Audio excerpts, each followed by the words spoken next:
She's back by popular demand. She's Tara Colton, Chief Economic Security Officer for the New Jersey Economic Development Authority, EDA, one of our longtime underwriters and partners. Tara, thank you for joining us. Thank you. Always a pleasure to be here. We've never talked about food insecurity before. We're going to talk about it now. What is the issue as it relates to the Economic Development Authority? Why even in this business? I think the fact that the Economic Development Authority sees food security and food deserts as an economic issue is really backed up by data. There's countless studies about the impact of hunger on health outcomes, housing stability, educational outcomes, and we know that too many New Jerseyans don't know where their next meal is coming from. So Governor Murphy has had us commit over $300 million in a very diverse toolkit of programs to try and address those issues. There'll be a new governor in January 2026.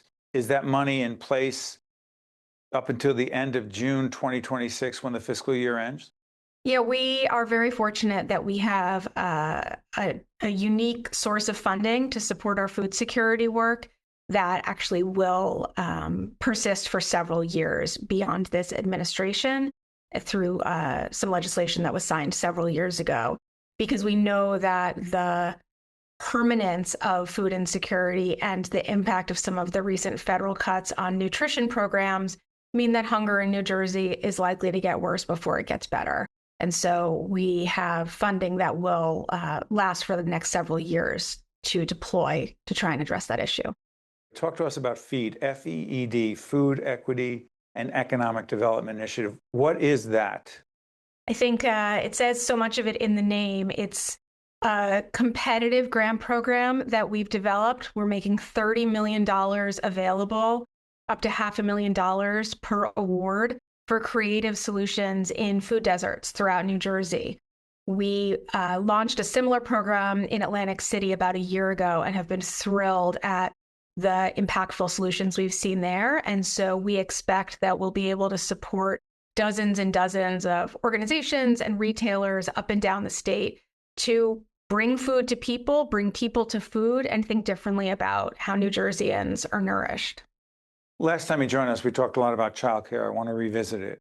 The initiative we're engaged in, public awareness initiative around childcare, is called Start Strong NJ. The website's up right now.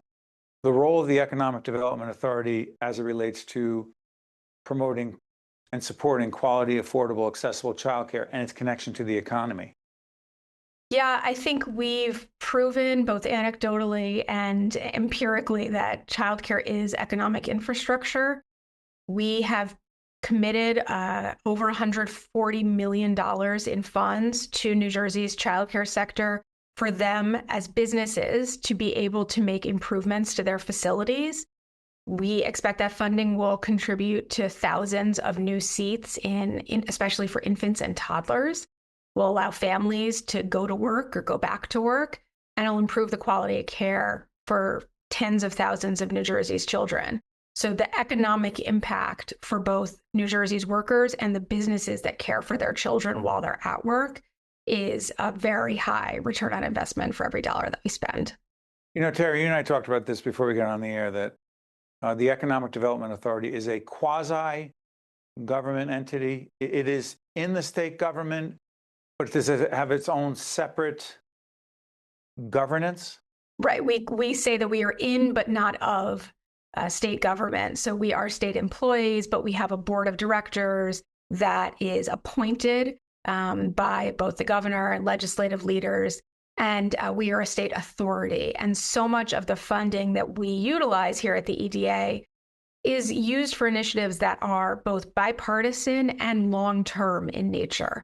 And so we're really optimistic and excited about the foundation that we've built during the Murphy administration, but also the opportunity to continue delivering for New Jerseyans on issues that affect so many people in communities big and small throughout the state. And the EDA, the website up one more time, they'll be around regardless of who the new governor will be in January 2026. Tara Colton, I want to thank you so much for joining us again. All the best. Thank you so much, Steve. Great to see you. You got to stay with us. We'll be right back. State of Affairs with Steve Adubato is a production of the Caucus Educational Corporation. Funding has been provided by Robert Wood Johnson Foundation, the Turrell Fund, a foundation serving children, Hackensack Meridian Health, Newark Board of Education, Seton Hall University, EJI Excellence in Medicine Awards, a New Jersey Health Foundation program, New Jersey Sharing Network, Horizon Blue Cross Blue Shield of New Jersey, and by Johnson & Johnson. Promotional support provided by CIANJ and Commerce Magazine, and by NJ.com.